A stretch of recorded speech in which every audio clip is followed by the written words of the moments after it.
Hello and a very warm welcome to Saurav Sir's classes. Today's tutorial will focus on GMAT.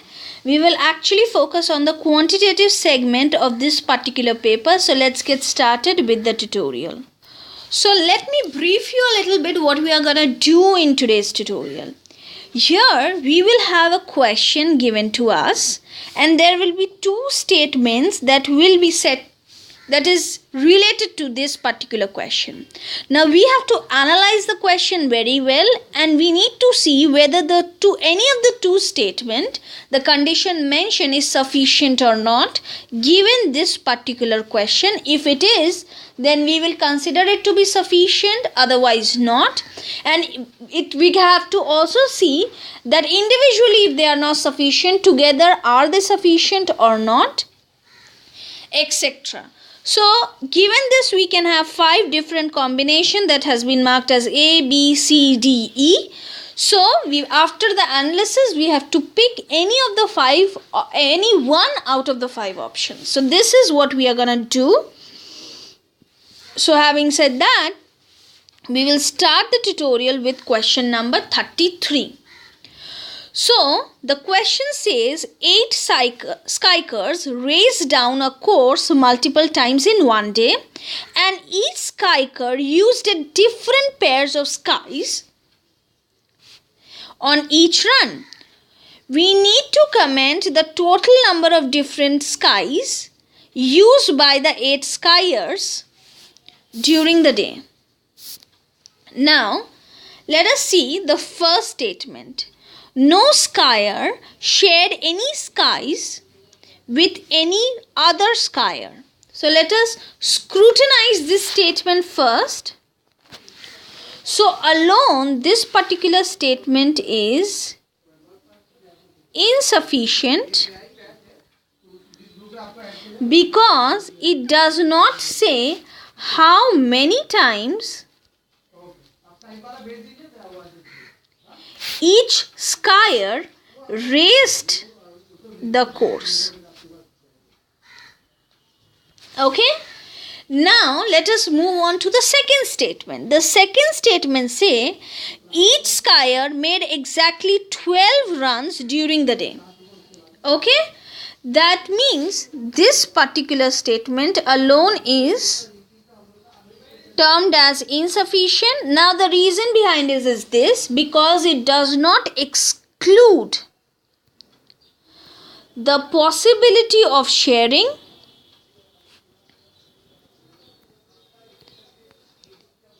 so there could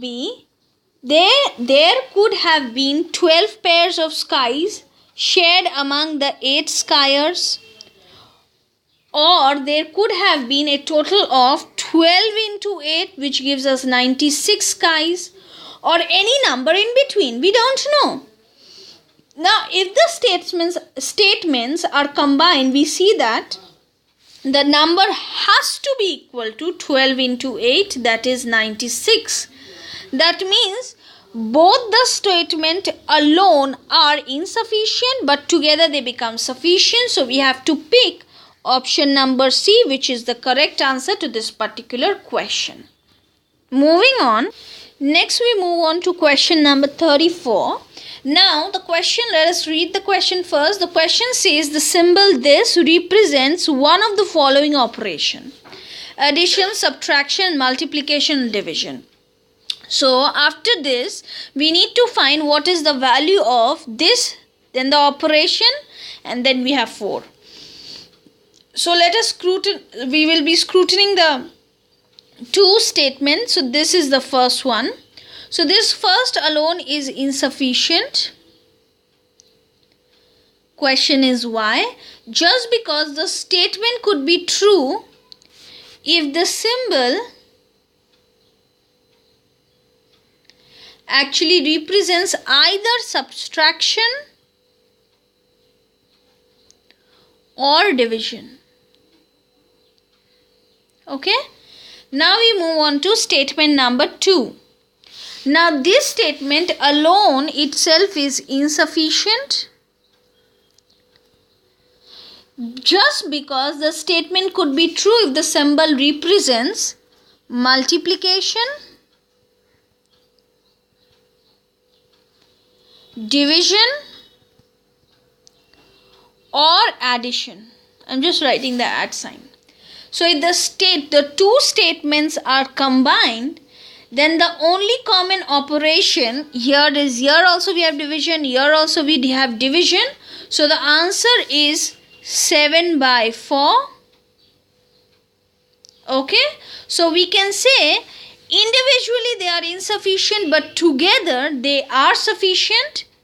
Okay.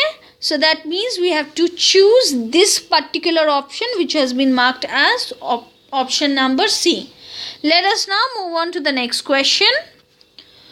The question is marked as 35, which we are going to do next. The question says, salesperson at certain car dealership are paid a $250 commission on every car they sell up to their monthly quota, and $500 for every car they sell over the quota. Now the question is, what is the monthly sale quota at this leadership? So first we will scrutinize this statement marked as 1. Statement 1 says, one salesperson exceeded the quota by 8 cars and received total monthly commission of this. Now alone number 1 statement is sufficient. Question is how?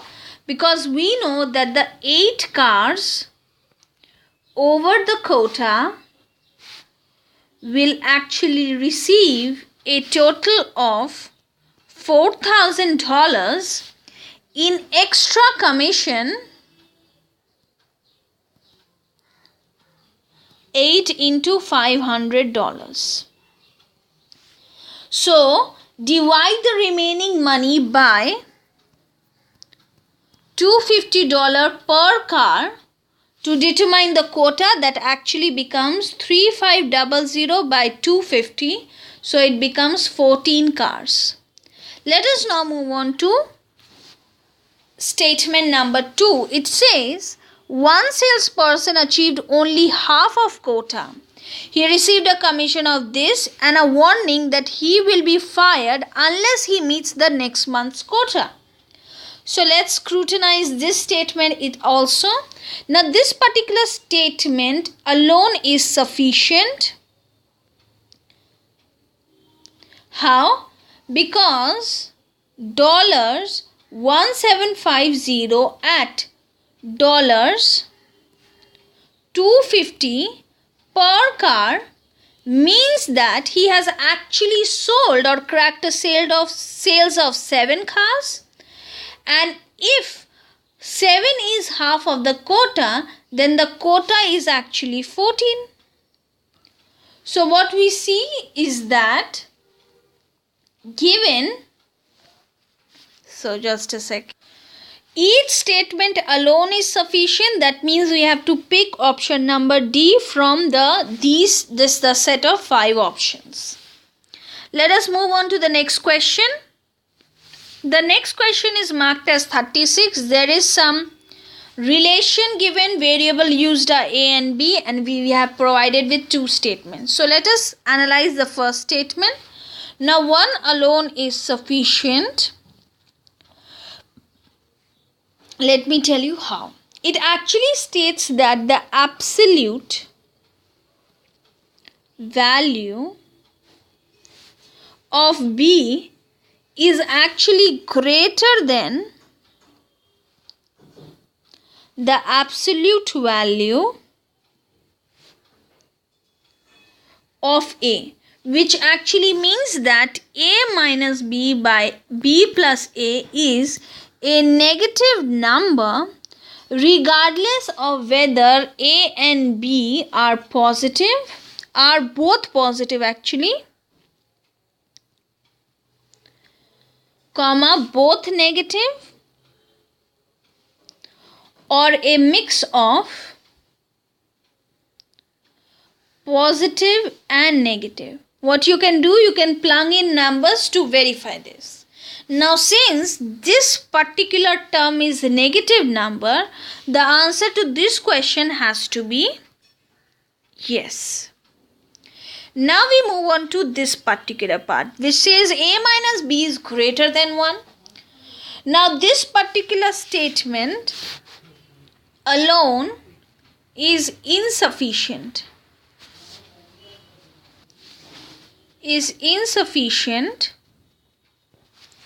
Question is why or how? Because if a comma b actually equals 4 comma 2, then a minus b by b plus a equals 1 by 3. And the answer is yes. Again, but if a comma b is given by 4 comma minus 3, then a minus b by b plus a is equal to 7, and the answer becomes no. So what we see is that statement 1 alone is sufficient, but the statement 2 alone is not sufficient. So we must pick A as the correct option out of these 5 options. The last sum which we are gonna solve is question number 37, and after which we will wind up today's tutorial. The question says, the hold of a fishing boat contains only cod, had dog and halibut. If a fish is selected at random from the whole, what is the probability that it will be a halibut or a had dog? Okay, now the statement 1 says there are twice as many halibut as cod in the hold and twice as many had dog as halibut. So 1 alone is sufficient. How we can say that? Because it actually means that if there is 1 cod, then there are 2 halibut, and then there will be 4 had dog.